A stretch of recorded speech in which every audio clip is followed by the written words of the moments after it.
Certains ont tout perdu dans les incendies qui ravagent la Gironde. Depuis le départ du feu, 240 maisons ont été détruites par les flammes. Ce matin, nous sommes avec un agriculteur qui a été durement touché par l'incendie. Bonjour Jean-Denis Bibian.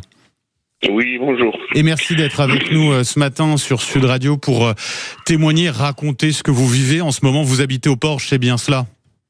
Moi, j'habite à Somos.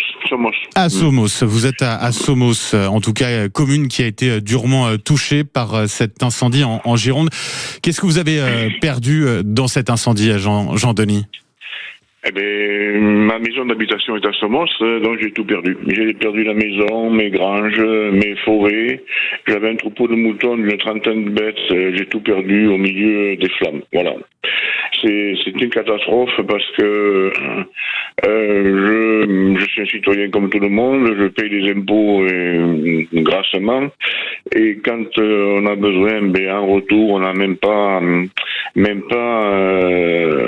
petit camion pour venir nous aider à éteindre le feu de sa propre maison.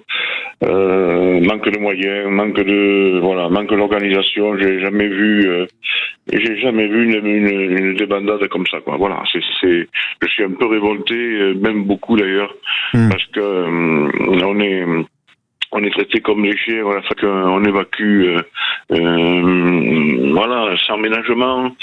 Moi, je suis revenu, malgré les interdictions sur ma maison, pour essayer d'éteindre le feu, mais personne ne répond au téléphone. J'étais seul avec un ami pour essayer de limiter les dégâts, mais on n'a pas pu parce qu'il n'y avait plus d'eau au château d'eau, parce qu'il n'y avait plus d'eau, on a arrosé la maison tant qu'on a pu, mais après on n'a pas pu, on a dû fuir pour sauver nos vies, quoi, tout simplement, quoi. Ouais, vous avez dû fuir, vous n'avez pas pu emmener vos bêtes avec vous, Jean-Denis, puisque c'était une évacuation forcément en urgence, parce que l'incendie était là, devant vous. Oui, mais mes animaux, moi, ils sont habitués à vivre en liberté totale, donc je les ai laissés libres comme d'habitude. Mais bon, les animaux, mais ils se sont fait prendre par le feu. Le feu a été tellement d'une violence terrible, quoi. On n'a rien pu faire, quoi. Mais là, moi, j'ai tout perdu. J'ai perdu mes souvenirs de jeunesse. J'ai perdu. C'est incroyable. Et là, j'ai un tas de ruines et je ne sais pas comment je vais rebondir. Je ne sais même pas comment je vais rebondir. C'est catastrophique. Et puis, on n'est pas les seuls. Autour de chez moi, il y a eu 6 maisons qui ont brûlé dans un rayon de 700-800 mètres. Jean-Denis, vous avez pu trouver du soutien autour de vous, parce que c'est une épreuve très dure que vous affrontez. Ah ben le soutien, c'est les amis proches, voilà, donc le soutien c'est les amis proches, les collaborateurs dans le travail, avec qui je travaille, avec qui je commerce, etc. Oui, là j'ai trouvé du soutien, oui. Et bon, ma famille bien sûr, et puis mais par exemple aucun soutien de la mairie de Somos. Personne ne m'a appelé pour me dire quoi que ce soit. Je trouve quand même que c'est un peu gros, quoi. Mais bon, après, oui, le soutien de tous les bénévoles qui ont travaillé, qui ont bravé les interdictions, qui ont sauvé des maisons. Moi, je connais des gens au temple qui ont pas voulu évacuer et qui ont sauvé des dizaines de maisons.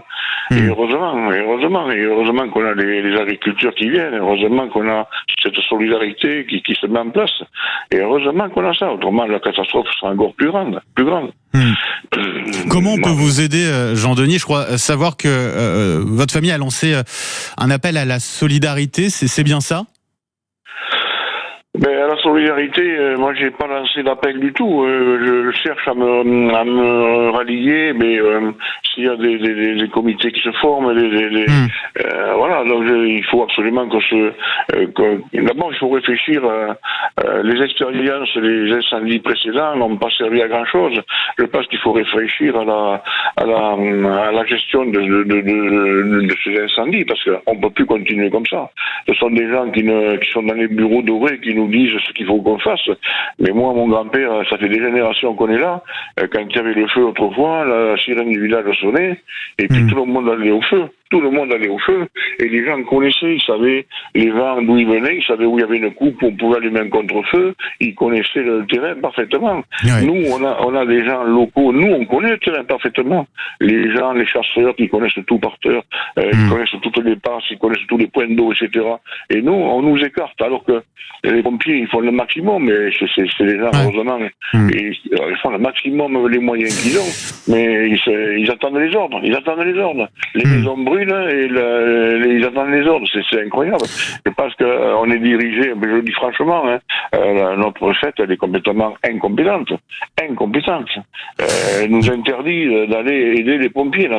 Qu'est-ce que c'est ce truc-là? Jean-Denis Bibian, merci pour votre témoignage ce matin sur Sud Radio. Je rappelle que vous êtes agriculteur donc à Somos. Bon courage à vous pour la suite et prenez soin de vous, Jean-Denis, bien évidemment. Et puis, si vous avez besoin d'une aide, quelle qu'elle soit, hein, vous nous recontactez sur Sud Radio. On est là à vos côtés. Jean-Denis, merci.